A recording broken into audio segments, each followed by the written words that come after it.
Indie wrestling fans, Canadian wrestling fans, or just wrestling fans around the world. If you're here for a good time to talk about professional wrestling, we're the team to do that with you. We are the Video Bros. My name is Bobby Munson, and the man sitting beside me on this boom Thursday night journey, it's the man with the angelic voice. It's Papa Smokes. Papa Smokes, happy Thursday. How you doing, my brother? Woo, happy Thursday to you too, Munson. I'm doing great, and I'm glad to be here as usual on another Thursday night on OLE Podcast. This is Ring Respect Radio, and we got some important stuff to talk about tonight, Munson.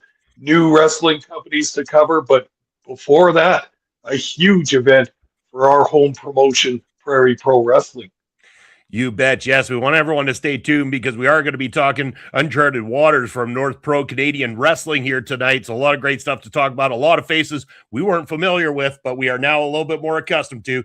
Let's talk about it in a little bit after we talk about that big night last Saturday for Prairie Pro Wrestling. Before we do, Papa Spokes in the chat, it's Zach Minger coming in. Hello, Zach. How are you doing, my friend? It's our boy Bass coming at us for a Thursday night. How's it going, Basser? And Melball Collins is in the chat. Melball, who joined myself and the guys from Chainfire on Monday night for the Trauma Bonding album release party. What a time we had there. You can check that out on our channel, now on replay. But yeah, Papa Spokes. Oh, and of course, it's just not a Thursday night party without the Mangler in the house. We got the Mangler joining us as well, too. What a night it's going to be. But talking about last Saturday, Papa Spokes, I know you were out in the audience. I was out down by ringside as the Rush Nation, the PPW Nation. We came together under one roof, 6,500 plus strong, all chanting in unison as we're doing one of these every single time. Not only did the Rush feel the power of the PPW Nation coming together with them to beat Toronto and get that playoff spot in Saskatoon where it belongs, but they also got to feel the power of PPW live and in action. And guess what? I've got a little surprise for you all. It is ready. The commentary's been done. And this Saturday, if you didn't get to be there live, well, more fool you, but you will get to see all the Prairie Pro Wrestling action that took place at WrestleMania this Saturday. Prairie Pro Wrestling's YouTube. Pop Smokes, tell me what it was like from the perspective of one of the fans. Well, first of all, I used to go to a lot of Rush games years back, but I haven't been to one in a while now. So this being the final regular season game in Saskatoon for the year, there was a big crowd out, a healthy crowd. It was nice to see the arena just about packed to the rafters with people and a huge crowd. What that meant for Prairie Pro Wrestling is an opportunity to get seen by a whole lot of Saskatchewan lacrosse faithful, many of whom seem to be very interested in the professional wrestling going on. It was fun, it was loud, it was good entertainment, and it fit in very, very nicely at just before the game and at halftime of the game. Really, really good time for PPW Wrestling and a good time for the fans there. Now, you were doing camera work at ringside. How was this show for you, Munson? Okay, so this was a completely different experience to anything I've done in all the years I've done this Papa Smokes. So we actually got there nice and early to do the ring, get it all set up. But there was production meetings, man. This is something I've never had to do with wrestling because we had exact times that we had to start and we had to finish. And this had to follow league regulation, TV regulation, things like that. So we're sat there with a production meeting. Then we had to do a meeting with the camera operators that are working on behalf of the SaskTel Center and the Saskatchewan Rush. And then we had to do a dry run of the event with the wrestlers and the camera operators so that we knew where to be, where to stand, where to position ourselves and everything like that. And yeah, it was such a cool experience. Very good. They treated us so well, man. We got our own dressing room backstage and everything like that, flats of water, all this kind of stuff taken care of. The team, as we were down there, they treated us with a lot of respect. It was a great time. The wrestlers had a blast, man. I had the time of my life. I'm not going to lie to you, Bob Spokes. I had a blast looking at things through a different lens, through a different angle, and a different opportunity as somebody involved in the wrestling industry. And I always think year after year that the amount I've done this, that I've seen as much as I ever would be from a side of a Saskatoon camera operator. And then I get another opportunity like this, and it's so awesome, so cool. And I can't thank the Rush enough for allowing us that opportunity and allowing me the permission as well, too, to still operate our camera so that we can offer these matchups to our fans on our YouTube channel as well, too, because they had every right to be able to say, no, this is strictly our event and that we don't want this being shared, but they were 100% on board with the idea of me operating the camera and being able to bring this to the masses. So thank you, Sask Rush. Thank you, SaskTel Center. Go Rush, go get that freaking title, man. What a finish to that game too, by the way. Oh, absolutely too. You talk about watching the show or working the show from a different perspective. It was like that for me too this time, because you and I always work the shows at Cosmos Center. We always work the cameras and we're doing backstage stuff. But this time I got to sit in the crowd, and it was a rare pleasure for me to watch as a fan would, and to see PPW the way the fans do in the audience. So very, very cool experience. And it just as a plus, the way good fortune would have it, what a lacrosse game that was too. The Rush went up 1-0 at the very beginning, but after that, for the entire game, they were a goal or two or three behind. They were kind of playing catch up for the whole thing, and then it was coming down to the final minute of play. Rush were 1 goal down. Church ties it up in the final minute. We go to overtime, and the Rush score to take that win. Wow, the crowd was just on fire. Huge event. Great feelings all around. Beers were had, hot dogs were had, and wrestling was done. As we left the building, it was just smiles and cheering and yelling all the way through. So this night had a good feel all the way through. Great debut for PPW. And hey, I hope we could come back and do another Rush game, because that was just sheer excitement the whole time. It had a blast. And hello to Astrid joining us in the chat. Thank you for being here tonight, Astrid, as always. So yeah, it was so cool afterwards too, Pop Smokes, because the next day I'm still on this adrenaline high from doing all this. And of course, one of our faithful PPW behind the scenes peeps sends me a message with a video clip to it. And it's like, you should post this on all the socials right now. And it's actually from halftime during the TSN broadcast of the game. And we had them going on about how the game's gone so far, but they're like, as you can see, some pro wrestling is busted out here down below us, and all of a sudden you see Riley Cruz and Dixie Dragon in the middle of the ring taking each other on right on a TSN broadcast, man. That was an experience. That was so cool. I mean, being there live was one thing, but to know that even for that short second, Prairie Pro Wrestling was broadcast across the nation out on national television as opposed to YouTube, holy shit, Pop Smokes. I was pretty stoked. No, very, very cool. And it just speaks to how thankful we are to the Rush for having interest in this and wanting to work with us, giving us basically an opportunity to get a whole bunch of different eyeballs on the PPW product. And I couldn't be more thrilled. And as for that night of fans sitting in the crowd, it looked great. It had the interest of the fans, and a huge success for both sides, the Rush and PPW, at this event. Couldn't be happier. Yeah, and also a big thanks to all of our regular PPW faithful that showed up and bought the ringside tickets to be right down in the action, getting the cheers and the jeers going as well, for all the new faces that were down there as well too. So it was a good mix, Papa Spokes. A lot of people that don't normally get to soak in PPW, a lot of the faithful that follow PPW were there as well too. So what a great night, what a great experience. Hope we get to do it again. And that is the fun of indie professional wrestling. When you put in the work and you really push yourselves, you never know what kind of opportunities will come your way. And that's why tonight it's great that we're once again talking about another Canadian indie professional wrestling company, Papa Spokes, because we love to show that love and support here on the channel for all the best in Canadian professional wrestling. And we're going to do that by going all the way to our friends at North Pro Canadian Wrestling. We're talking about Uncharted Waters 2026. You can catch that on their YouTube channel. And they're from Moncton, New Brunswick. Papa Spokes, this one was a random find. I'm not going to lie. I didn't even go searching for any particular new one. This one was a full-on YouTube recommendation. So kudos to whoever at North Pro managed to put enough into your back end to show up on my YouTube feed and have me find you, because we had fun watching this. and so important to take care of that YouTube side, Munson. You know all about that. You're becoming a big expert on how YouTube works and how algorithms work and such. Obviously, these guys out in New Brunswick know exactly what's going on too. They get an opportunity with us. We'll cover their product. I had a good time watching this. These guys have a real good feel to them. Right in Moncton, New Brunswick, home of the Trailer Park Boys. And I'm not going to lie, a couple similarities between this wrestling company and the Trailer Park Boys as well.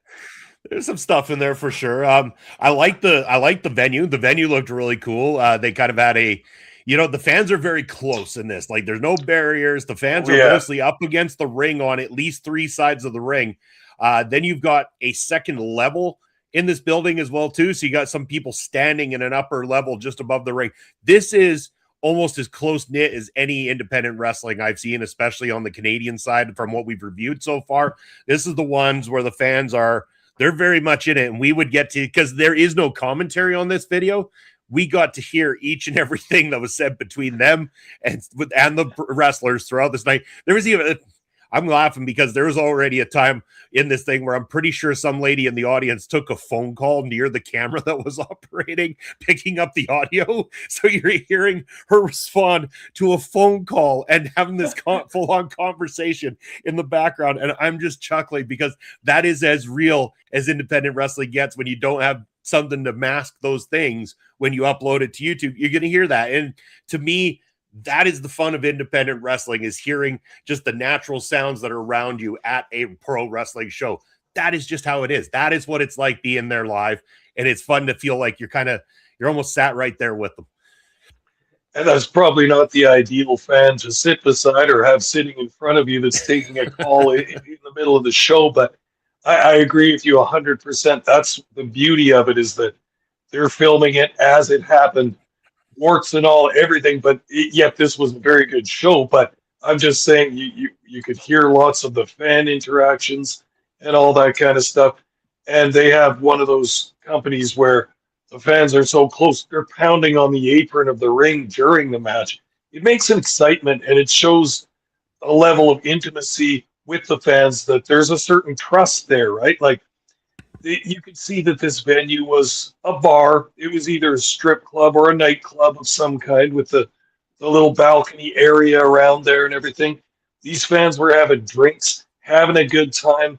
And this company reminds me of PPW a little bit in that intimacy. They obviously have a lot of regulars that are attending all their shows.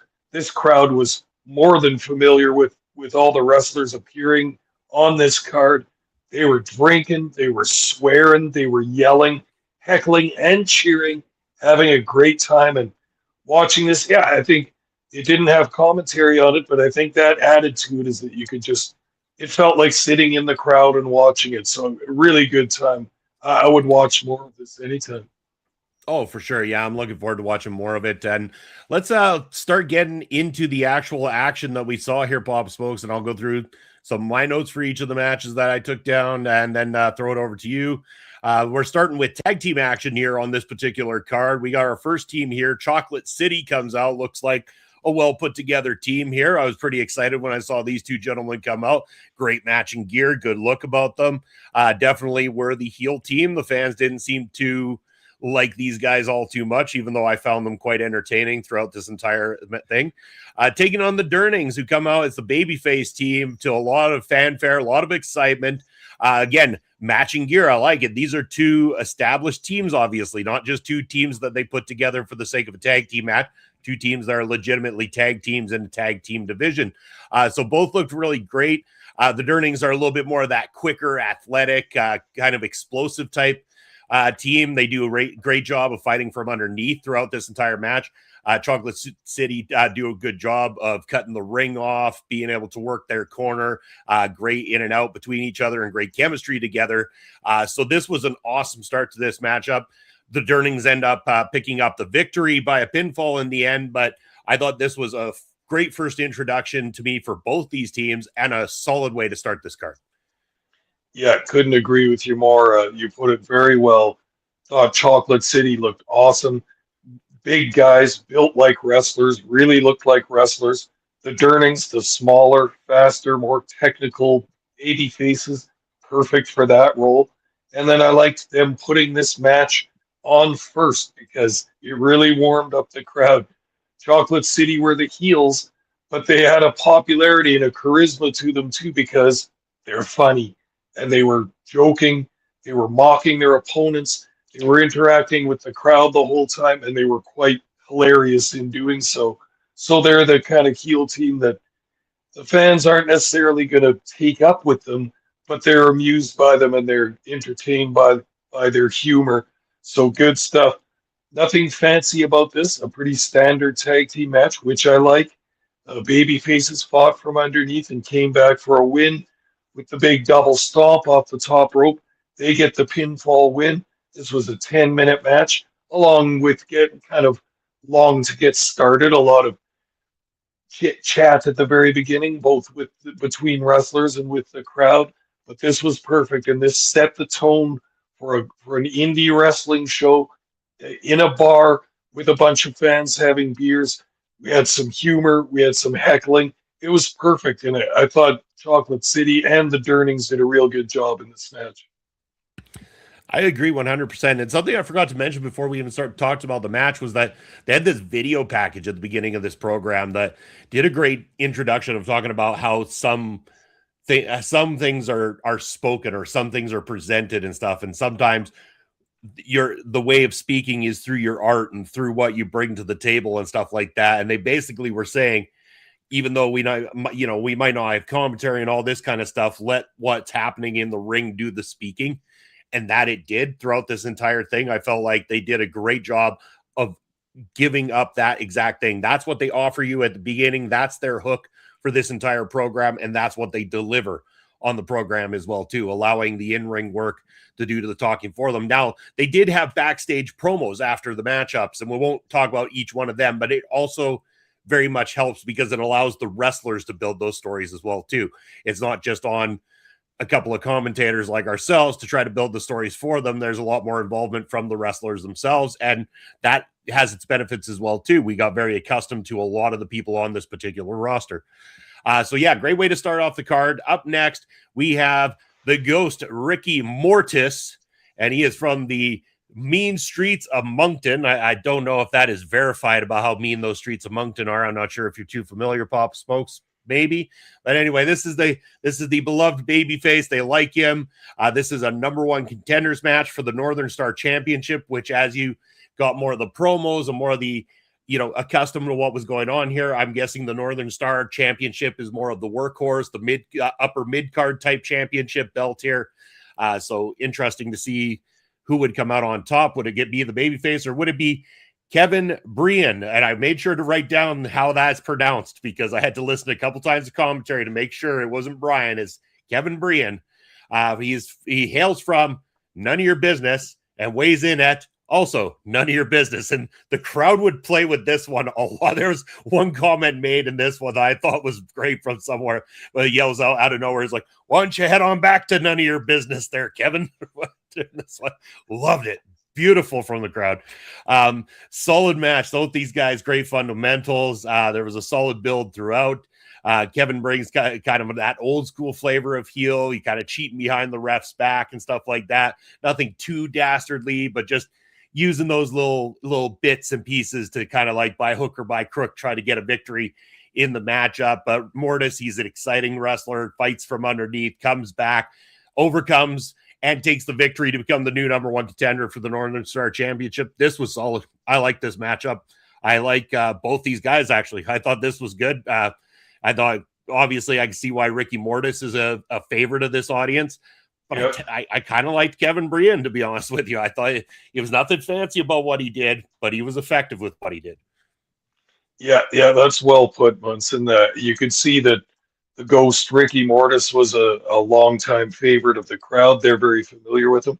Got to remember, this is our first time watching this product, so we're kind of figuring it out as we go, but quite clear that the fans are very much on the side of Ricky Mortis.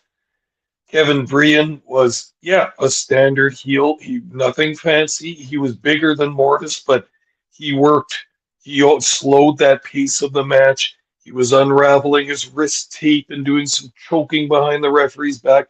I like this stuff. I don't think enough companies show that kind of, have those heels that just do that blatant cheating and the foreign objects and the choking, hiding it from the ref and all that stuff. I love that stuff. And Brien was pretty adept at doing that. This was kind of like the first match and a lot of the matches on this card, starting out with wrestling, not starting as a brawl, but starting with wrestling, because I always think that's good for wrestling psychology to show that the heel probably would wrestle more if he had the confidence that he thought he could beat the babyface just on wrestling skill alone. But of course, Mortis is a better wrestler than Brien, and that starts to show through. That's where Brien's psychology comes in. He's frustrated, and he wants to take the shortcut. He wants the win, even though maybe he's not a good enough wrestler to get it. He takes the shortcuts. He's choking with the wrist tape and all the rest of it. Very good stuff.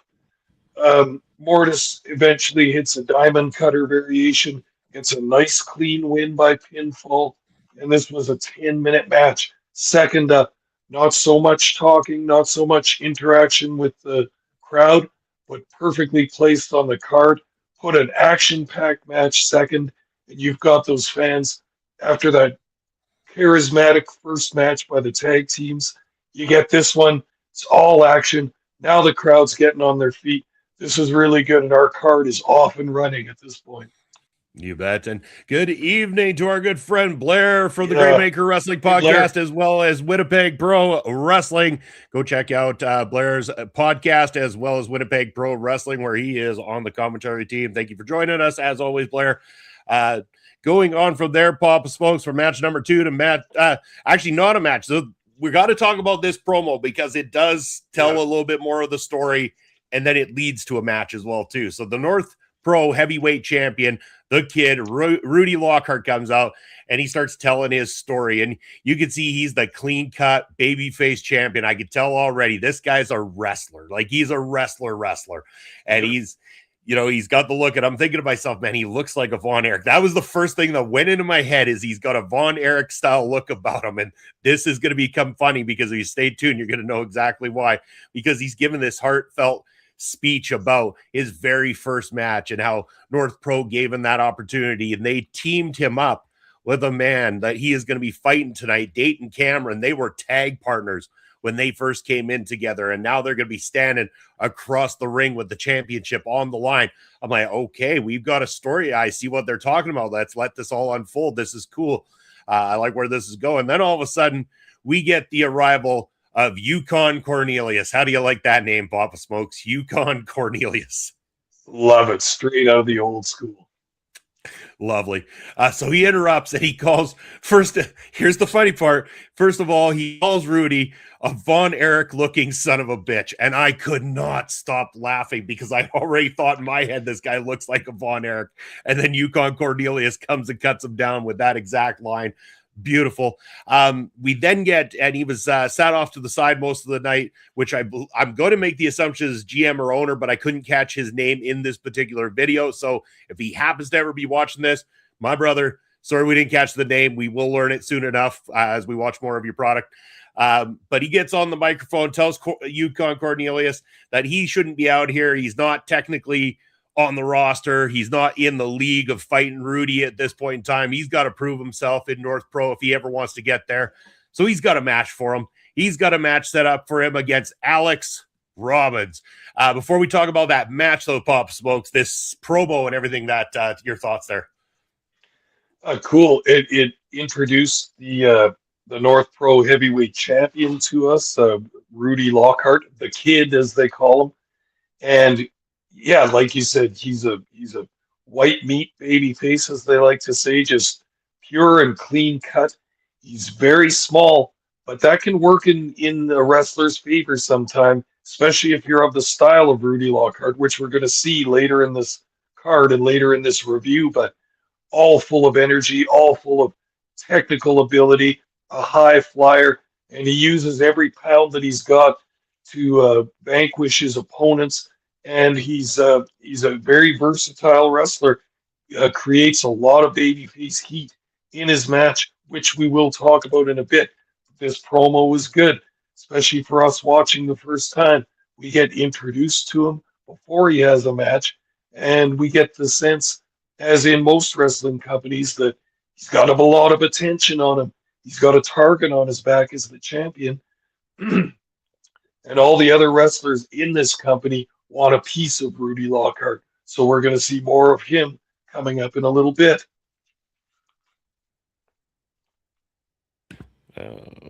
Yeah, so I just had to make sure my mute was turned back on. So we will see a bit of him in a bit.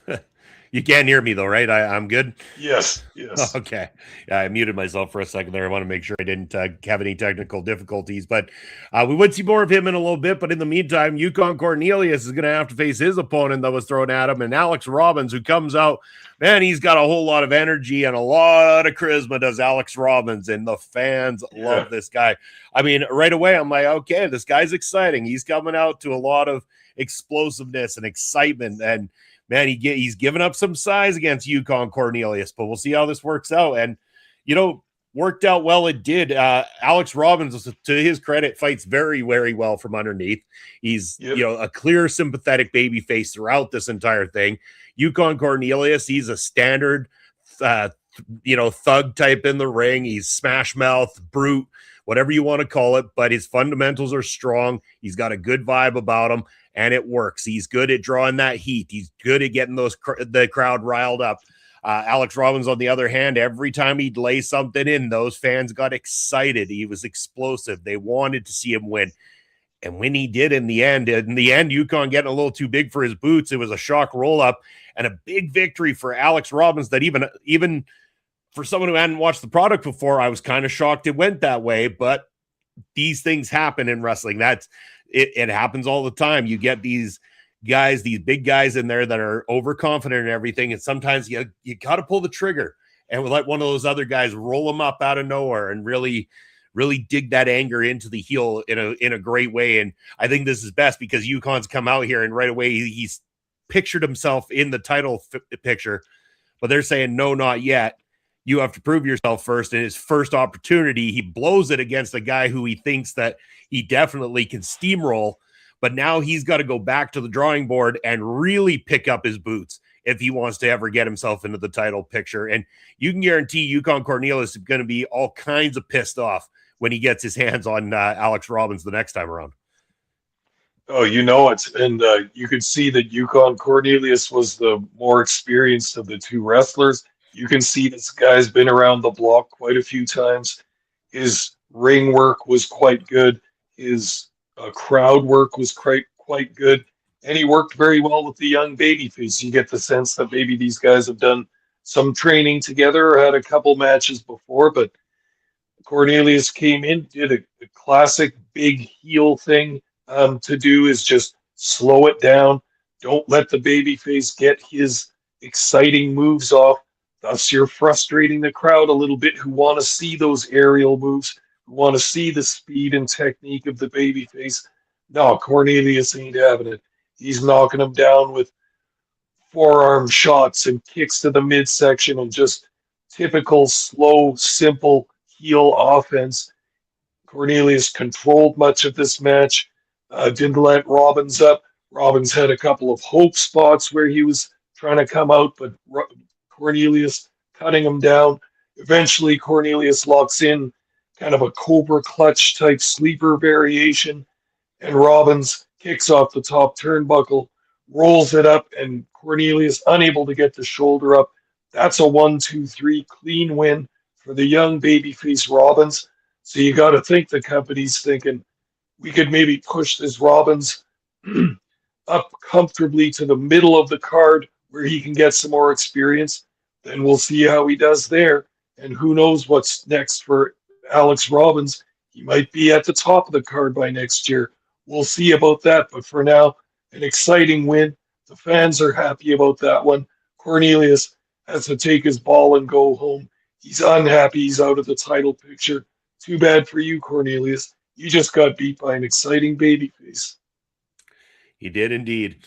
Moving on from there, more one-on-one action. We had Sierra Stone taking on Pete LeBlanc.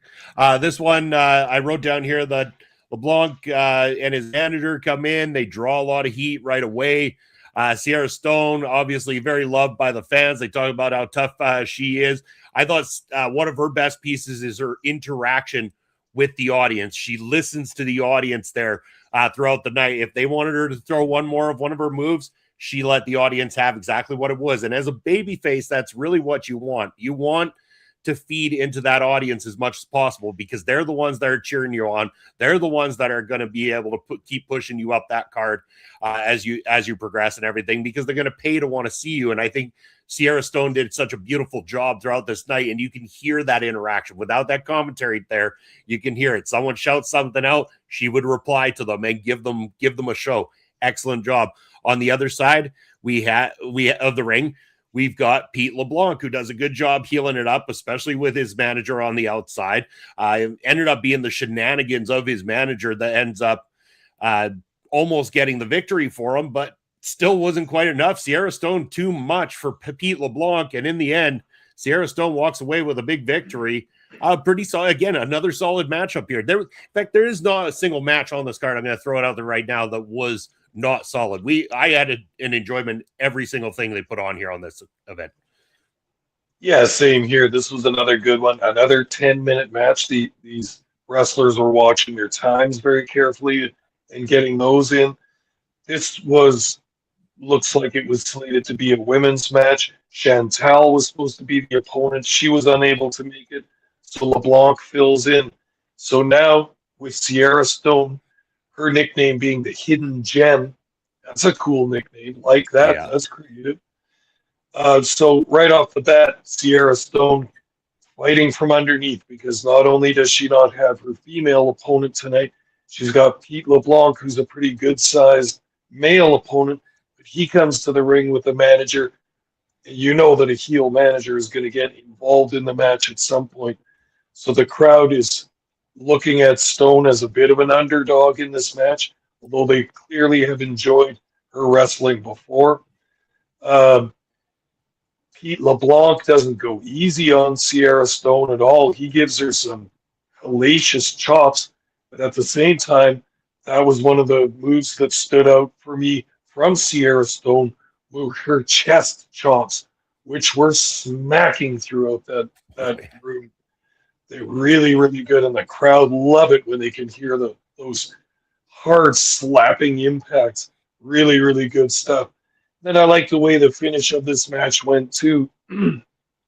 Sierra, looked at as an underdog in this match, tries to lift Pete up onto her shoulders for a fireman's carry to hit that Death Valley driver style finisher that she uses, but can't do it. Wow, is she not strong enough? She collapses under his weight, but then gets Pete LeBlanc up on the second rope.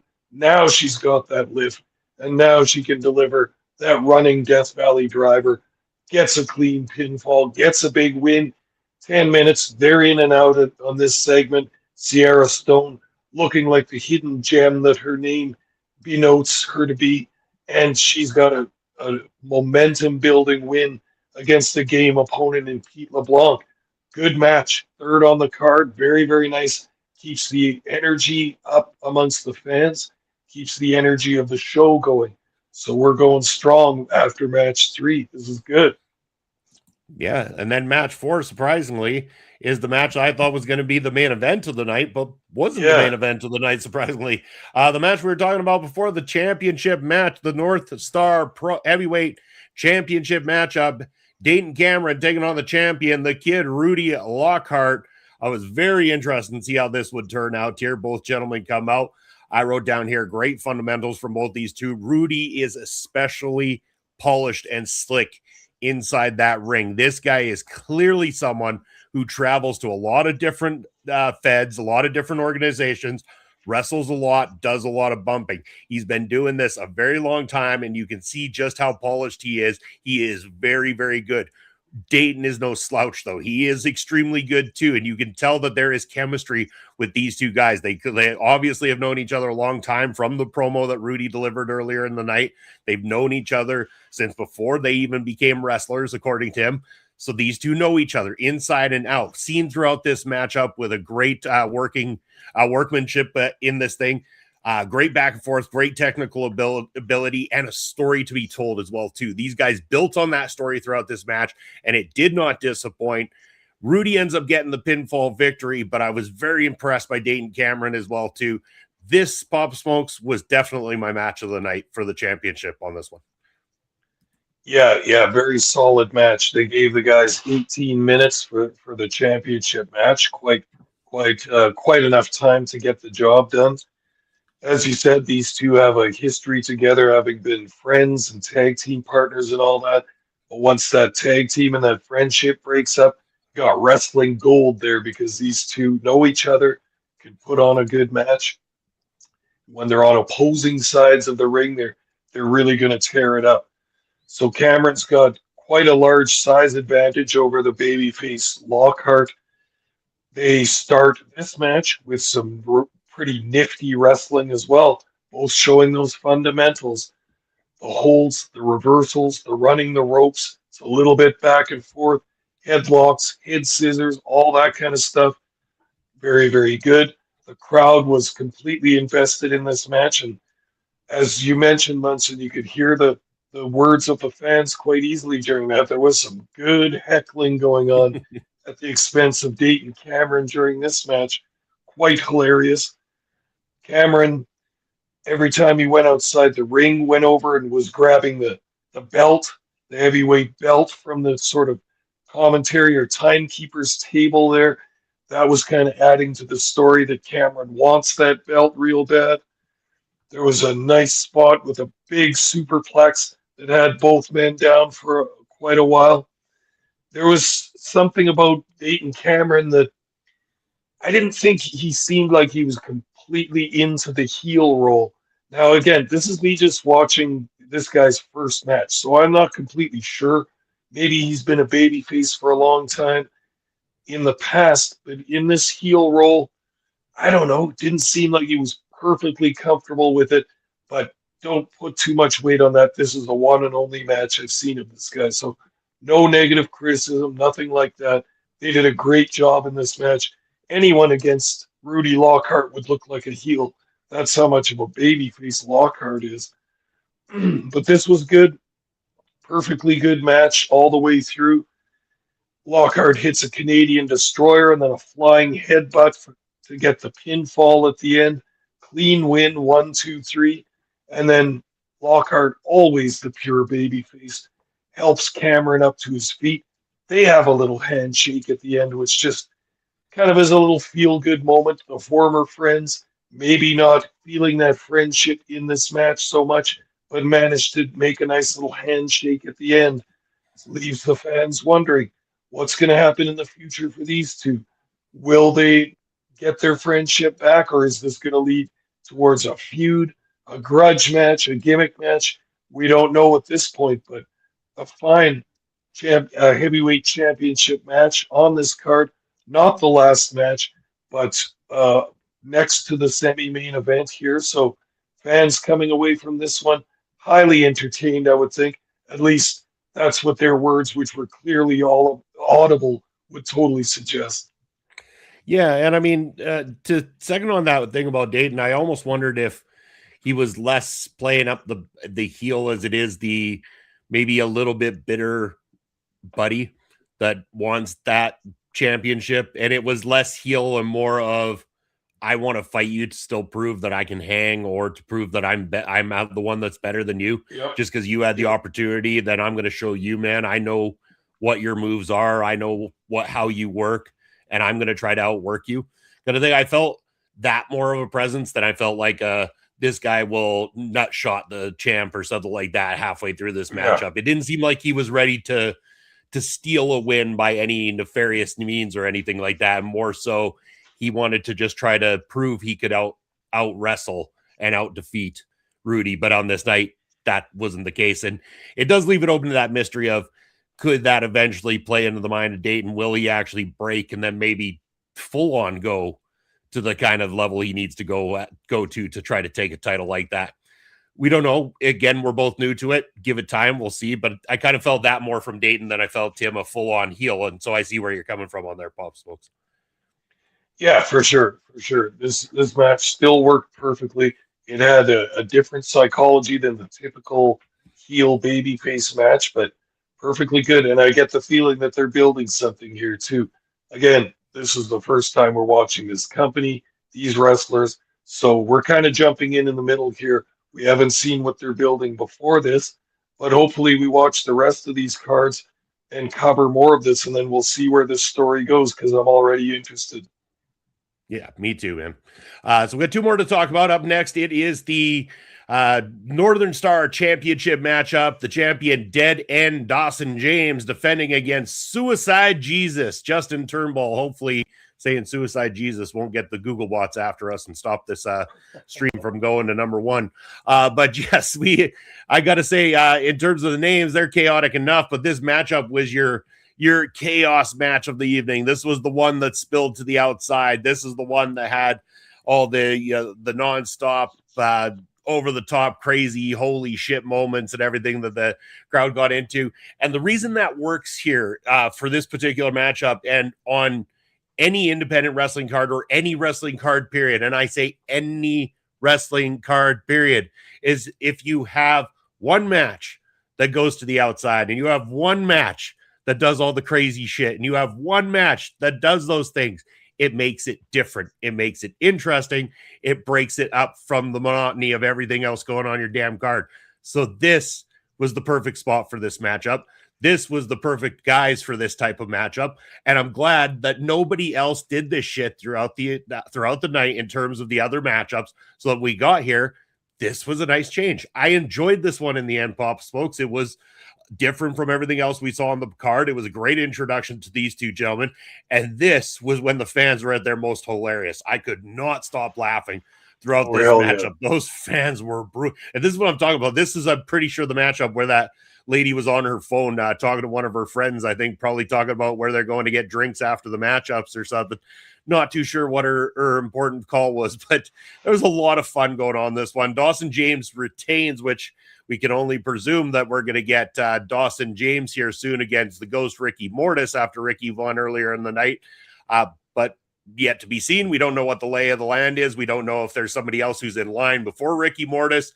We just know that he's in line for an opportunity. But great introduction to these two gentlemen and a great way of using this type of match on this card. For sure. You put it very well there that this should be the one match that contains a lot of those elements.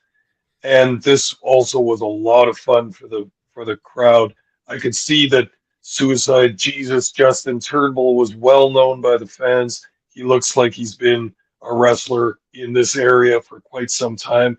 Everybody knows him. He's got that gritty kind of gimmick going to him. He's possibly a rocker, a heavy metal guy of some kind. He also looks like he might not have a home. And but anyway, you could see that there was going to be some wild action in this, possibly some hardcore type action, especially when they started. They went outside the ring early. They were brawling through the crowd. Now, this is always my chance where to see a bit of the crowd. I like to see what they look like and what the venue looks like. This was pretty cool. Very just not a huge amount of people, but packed in there so that the energy is high. Like this a lot. Now, this match contained an archetype that I've liked in wrestling since I was a small child going to the AWA cards in Winnipeg. There was an old lady in the crowd who has clearly been coming to these matches for years and years and years. And you can see that the wrestlers probably know who she is. Maybe she's related to someone, maybe not. We don't know. But this old lady was getting some attention from the heels throughout this card. And Turnbull was the first guy that came out, confronted her. He said to her, "Hey, lady, where's your teeth?" And she was not taken aback by this at all. She's got the two middle fingers up and Fuck you, she's saying to him, screaming at him. He's saying, hey, you can't say that. Quite a little funny moment. The crowd saying, yes, she can. Yes, she can. Very, very funny. And when I say an old lady, there's old ladies that have been at various wrestling companies throughout the years. I used to see the lady in Winnipeg. Old Myrtle. She's been coming to the matches for 32 years, and she's always has the same front row seat.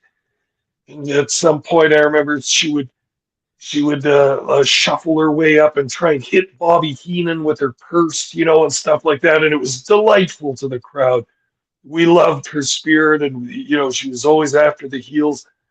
Okay, this is not that type of old lady. This is not the type of old lady that's baking cookies and doing knitting for the kids. This is the type of old lady that's been working at a dispatch at a tow truck company her whole life, smoking darts, drinking beers, and getting in fights in the bar. She looks tough, and she looks like she can handle herself. She is not afraid of the heels whatsoever, not afraid to flip that double whammy up right in the face. And then after that interaction, I was so tickled by it. Now I recognize her voice. You could hear her throughout the card, very, very vocal, hates the heels, heckling them the entire time. Absolutely beautiful. Love that. And Mel Ball saying, hell yeah, Myrtle. And going back to this, Mel saying about the phone call in the audience, she says, you never know when a lady might need her lady. She's been guilty of calling Astrid a few times at shows. So pay close attention to some of those Edmonton and Alberta area shows. You might just hear Mel and Astrid having a phone conversation in the background then. But yes, great matchup and great interaction as well, too. And we are now on to the main event of the evening. This match scheduled for one fall. And it is for the PWO Trios Championship. And this was something Western Ontario, wasn't it? Or Pro Wrestling Ontario, I think PWO stood for, Pop Smokes, if I heard correctly. In this one. I think so. Yeah. I believe it's Pro Wrestling Ontario, PWO Trios Championship. You got the Highlight Heathens are the current champions. They're taking on the team of DTN. DTN come in looking like some sort of, what would it, or as Mel says, all the falls. DTN coming across like some sort of, the Heathens called them some sort of anime characters. I think that's what they tried to say they were in a promo. They kind of come across like they're in some sort of boy band, or so the anime reference was kind of interesting too. They got the colorful different similar outfits but with the different colors to indicate which is who's who in this matchup, I guess. But yeah, it was a nice togetherness in this one. The Heathens look great as a team as well together. I find it really hard to do a lot of conversation on these matchups. It's a lot of bodies. I know some people are really into these trios matches, and there's nothing wrong here. I thought all the guys in this were good. They were really good. I want to see more of what they could do individually to get a better perspective of them as wrestlers, because with trios matches, I find there's a lot of, it's just go, right? It's back and forth. Something's constantly happening. You don't really get a real feel for how good the talent inside the matches are as individuals. So I would like to get an opportunity sometime to see each of these wrestlers fight an individual match to get a better perspective. But I'm only saying that because they did enough in this match to interest me to want to see them in individual matches as well too. And that's a credit to all six gentlemen involved in this particular matchup here tonight. I thought the Heathens were great with the promos they cut backstage as well too. Great skills were shown by both sides of the teams. But again, my only gripe, it's a lot of bodies. That's my only gripe. Other than that, still a solid match to see out a solid card. Yeah, this match was busy as hell. If you want to talk about lots of bodies, there was a ton of stuff going on.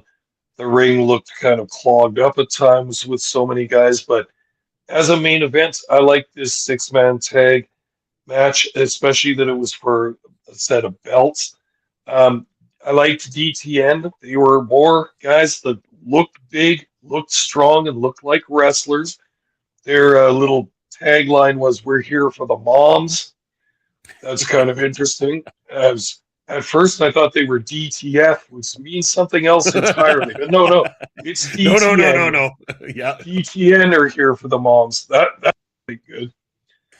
But the Highlight Heathens come out, and they're clearly a top heel faction, probably everywhere they go. They come out to Tell It to My Heart by Taylor Dane. Very, very funny entrance music for these guys. They had cool gear, the type where one guy had the small trunks, one guy had the tights, and then one guy had the overalls, all kind of in a distressed denim and leopard print motif kind of. This is just insanely douchebaggish and really went over with the crowd well. Um, Granny was involved in this. Moncton Wrestling Granny was really quite vocal in this one.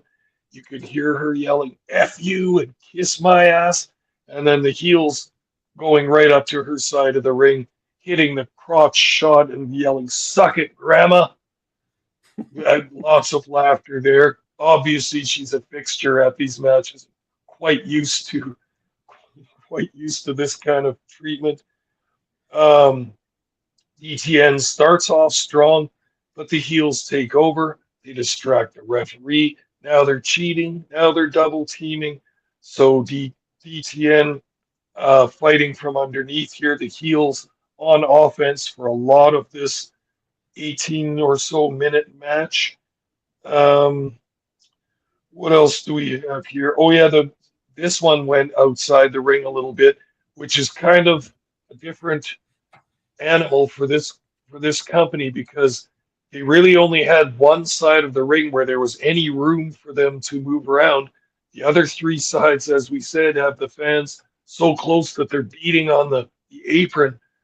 So when they started running spots in the crowd, you could see the looks of fear on the crowd's faces. Not total stark fear as though they're going to be hurt, but like, whoa, these guys are actually doing spots almost right on top of us. As we know from Prairie Pro Wrestling, it's a thrill for the fans to be that up close. You could see there was a trust there. They knew that the guys know what they're doing. And yet there's body slams and guys falling all over throughout the chairs here. So very fun for the crowd there. The Heathens end up hitting a double knee drop off the top rope, getting the pinfall.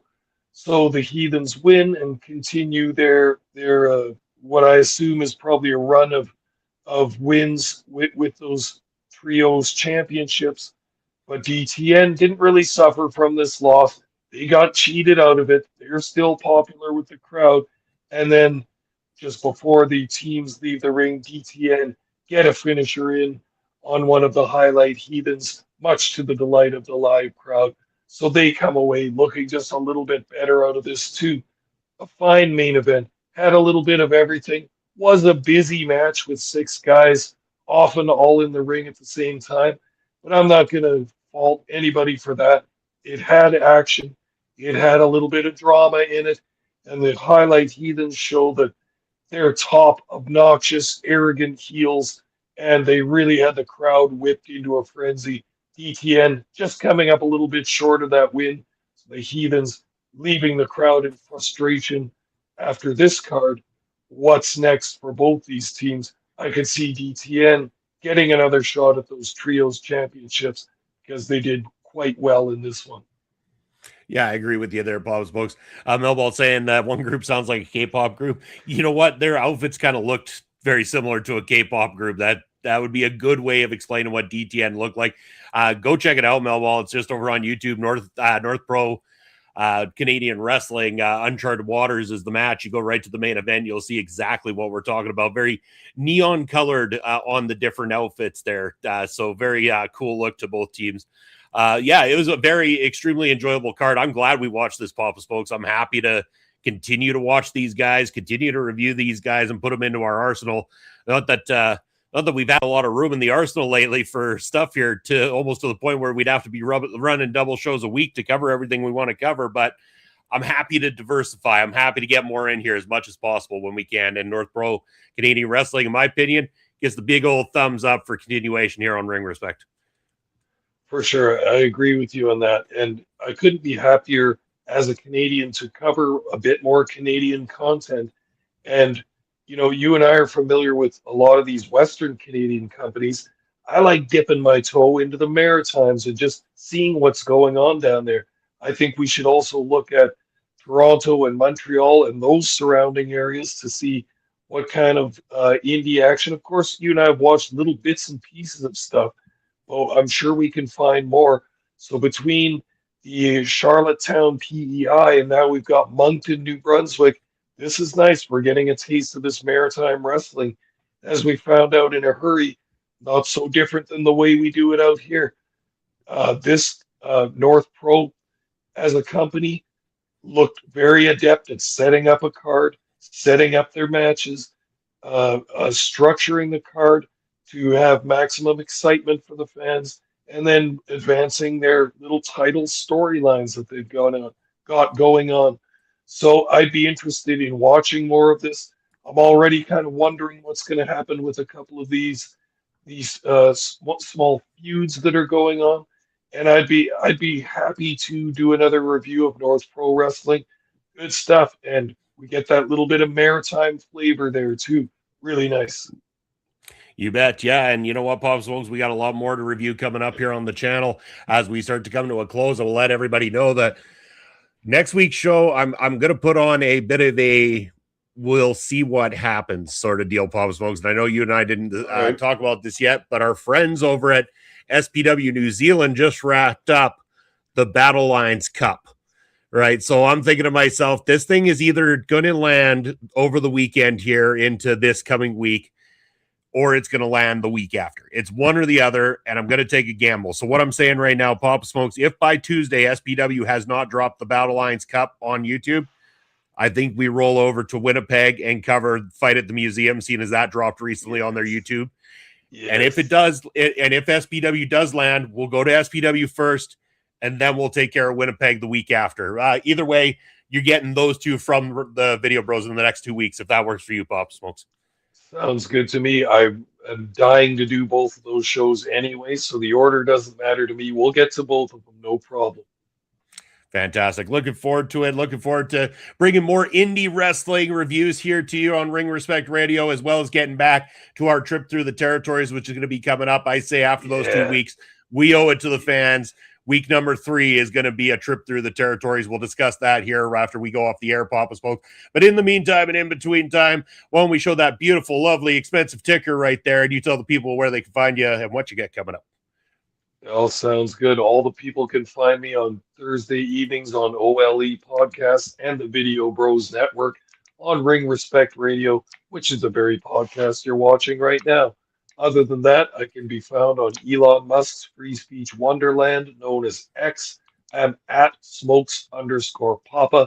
Also on Twitch, allegedly at least, at papa_smokes_.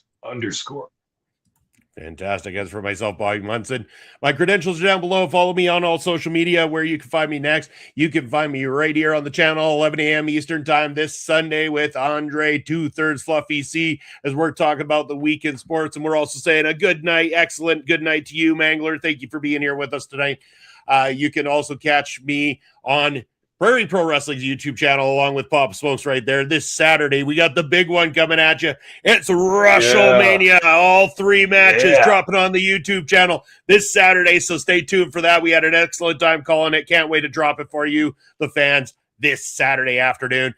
You can also go and retroactively check me out from Monday, where I was in the studio with Melball Collins and the guys from Chainfire. We did the Trauma Bonding album release party for Chainfire. We talked all about the production of the album, the writing of the album. The guys did a live guitar instrumental playthrough of their new track, Avoidant, and you can also use the QR code there to get yourself a pre-order of Trauma Bonding, either on CD or vinyl LP today. Order yours while inventory is available. I've got mine is going to be in the mail once they're ready to ship anyway. So ready to send out. Excited for that. And hey, Munson, we are also across. Oh yeah. Sorry. Munson, you got to hook me up with one of those vinyl pieces. You know, I'm a record player, Bob, so I'll take my copy on vinyl, please. You bet, Papa Smokes. I'll make sure you're hooked up as well too. You can also check us out on OLE Podcasts across all social media, YouTube and Twitch, where we're a partner on both YouTube and Twitch. So help us keep the lights on. Super chat, super stickers, like, follow, subscribe, all those wonderful things. Leave a comment section below, and give us the hype over on your mobile phone after this thing goes live in 24 hours. Give us those hype points. Get us up the hype chart. That's where we want to be, and we want to be with you again next Thursday night right here on Ring Respect Radio. Thank you to all of you for tuning in. Take care, and we'll see you in a week's time.